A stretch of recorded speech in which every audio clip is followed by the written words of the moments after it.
ulam ko. Hindi niya makita.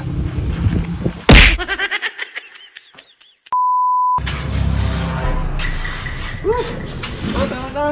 Alas 12 na, break time na. Muna tayo? Ha? Ano? Tama na, alas 12 na eh. Kakain pa tayo. Para na tayong mga kunyan. Ano? Uwi ba kayo? May kami ng pinsan ko pre at wala naman kami baon. Eh ganon. Oh, ikaw pre. Eh may baon ako eh. Pinabaonan ako ni Mrs. Ikaw ba? Ako, dito na rin ako kakain ay. Saan ka kakain? Dito. Diyan ka? Oh, ako doon. Ano na pala kami? Oh sige. Ingat kayo. Ingat kayo ah. Pre.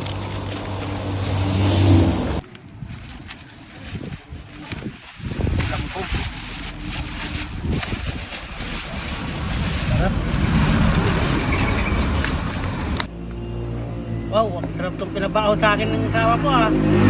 Ibang klase talagang magmahal si Ibalin. Sarap ng ulam ko, fried chicken. Ano kaya kung ubusin ko lahat ng ulam ko? Tapos, hihingi ako ng ulam kay paring Seth. Ayos eh. Ayaw, di ma. Yun.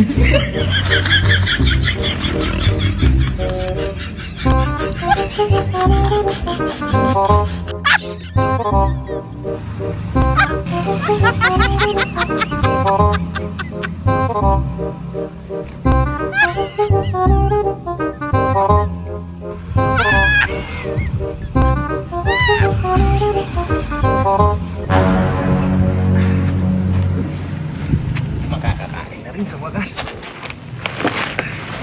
Ano kayang pinabaam ni Mrs.?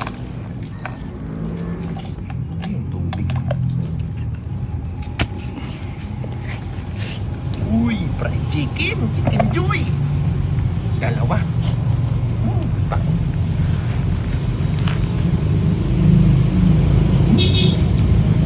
Ang sarap! Sandali.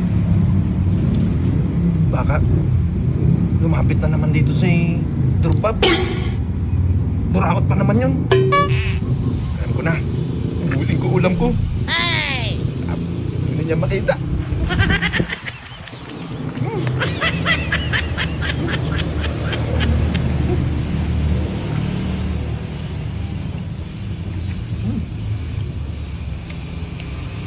Ang buraot pa naman yung taong yun.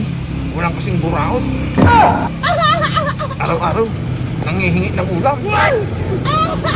Nakakasawa.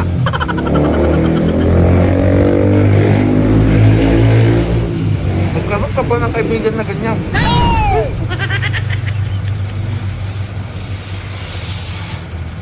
One zero?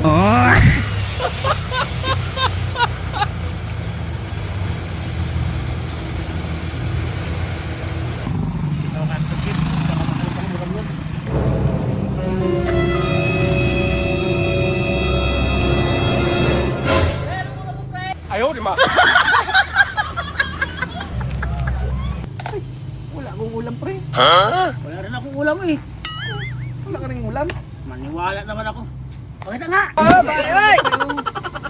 Wala yan. Ano palang gagawin mo dyan sa kanin mo? Hindi ka kainin. Ikaw naman, pre. Lagi ka naman walang ulam eh. Baka tinatago mo lang dyan sa ilalim ng kanin mo. Wala, oh, wala. Wala Wala? talaga, pre. Nag-away kasi kami ni Mrs. Upo po ka dyan.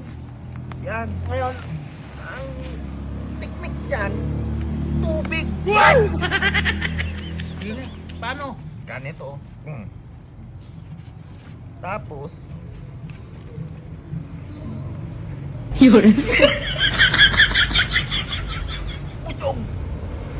O, ikaw, subukan mo. Sige nga.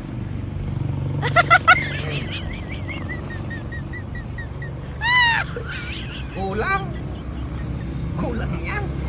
Tubot yung ganun mo. O, diba? Sarap, diba? Yan ang teknik para lalakas tayong magtrabaho.